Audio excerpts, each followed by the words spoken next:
You hatch inside a capsule smaller than a grain of rice. Around you, hundreds of siblings break free at the same time.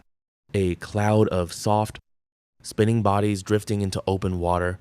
None of you have shells yet. None of you have venom. You are small enough to be swallowed by accident, and most of you will be.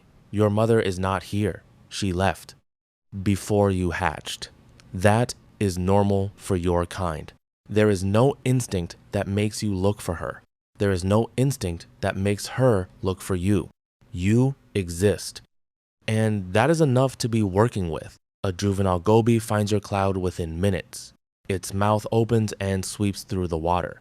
A dozen of your siblings disappear. You spin away with the current. Not because you were fast enough, because the current moved and the goby did not follow. That is the difference between alive and gone. It will stay that difference for the rest of your life. You drift for days. The current does not carry you anywhere safe. It just carries you.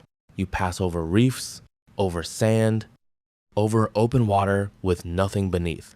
You cannot swim with any direction yet. A few weeks pass, and your shell has started to form.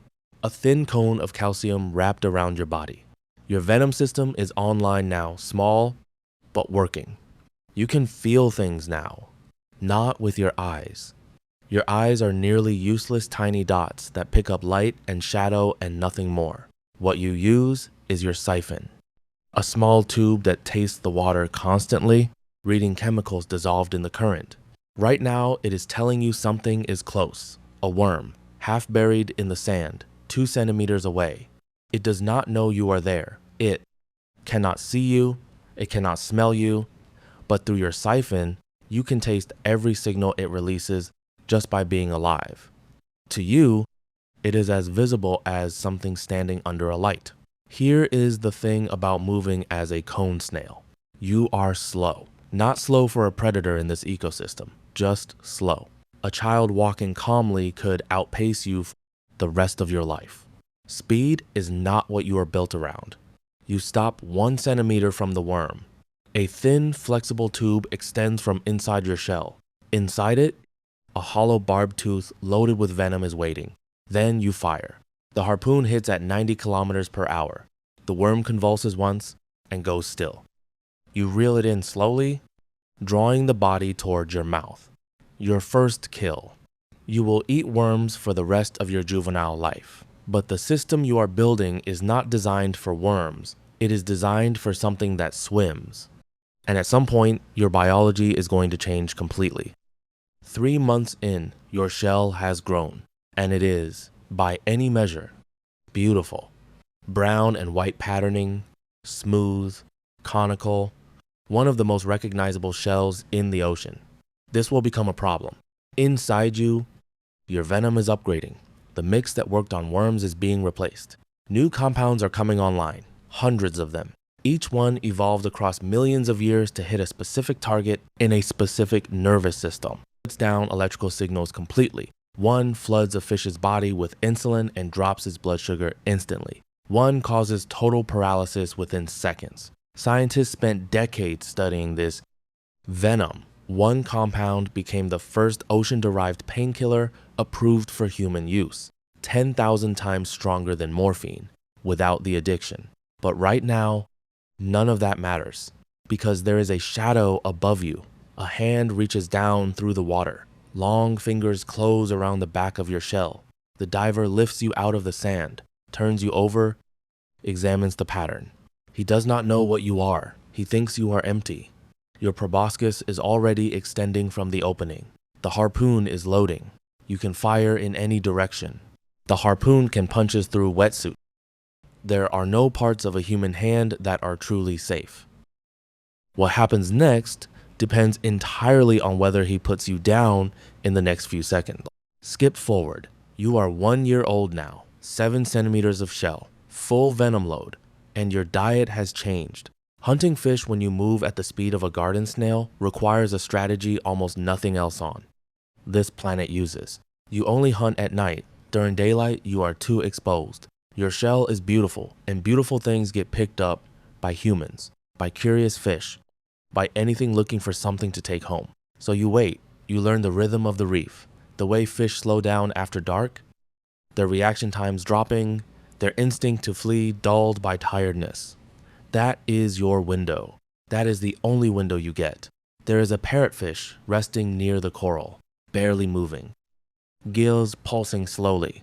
You approach from below, siphon reading the water, tracking the chemical signal of its breathing. You stop one body length away, then you open your mouth, wider than seems possible for a snail. The edges of your mouth have evolved, look like coral fronds, frilled, irregular, soft in the low light. The fish does not register you as a threat. It drifts toward the warmth. The fish is inside your mouth. You fire. One hard spasm, then nothing. The insulin compound has already collapsed its blood sugar. The fish is conscious but cannot move. You swallow it whole. This takes several minutes. During those minutes, you cannot fire, cannot retreat, cannot do anything. You are a slow, bulging shape on an open reef. A triggerfish passes overhead. It slows, looks down at you, then moves on, because it knows what you are. 4 hours later, you spit out the bones.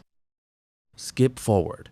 Another year. You have survived the reef. Survived an octopus that tried to crack your shell and gave up when you stung it through the arm. But the current shifted overnight and moved you somewhere. Wrong. A shallow tidal pool. Midday. Full sunlight on your shell. You should be buried. You are not. You feel the shadow before you understand it. Small fingers close around your shell. A. Child. Your proboscis extends. The harpoon fires before anything decides. 30 milliseconds. The child barely feels it. That is part of the design. Your venom contains a painkiller built into the sting itself. It feels like almost nothing. Easy to ignore. But the conotoxins are already moving through the bloodstream. In 15 minutes, the lips go numb. In 30, the vision starts to blur. In an hour, breathing becomes difficult. There is no antidote. The only treatment is keeping the person alive until the venom clears on its own. Whether that happens in time depends on how quickly help arrives. In a tidal pool on a remote beach, help is rarely quick. Picks you up and places you back in the water. She does not know what you are. She thinks you were just a shell. You sink to the bottom, bury yourself, wait for the light to go. You live another 4 years. Hunt at night, hide at dawn, carry 20 loaded harpoons at all times. Until the morning, a crown of thorns starfish moves over your resting spot and begins dissolving you through your shell. You fire your harpoon into it. The starfish has no nervous system complex enough to respond. Your venom, the most sophisticated chemical weapon in the ocean, this compound that kills humans and gave medicine its strongest painkiller, does absolutely nothing. Not from something that hunted you, from something that did not even know you were there. Life as a cone snail might be rough, but there's another animal out there that has it way worse. The next animal is a carpenter ant. It doesn't hide inside a shell, it hides inside another animal's body. Subscribe, that video is coming soon.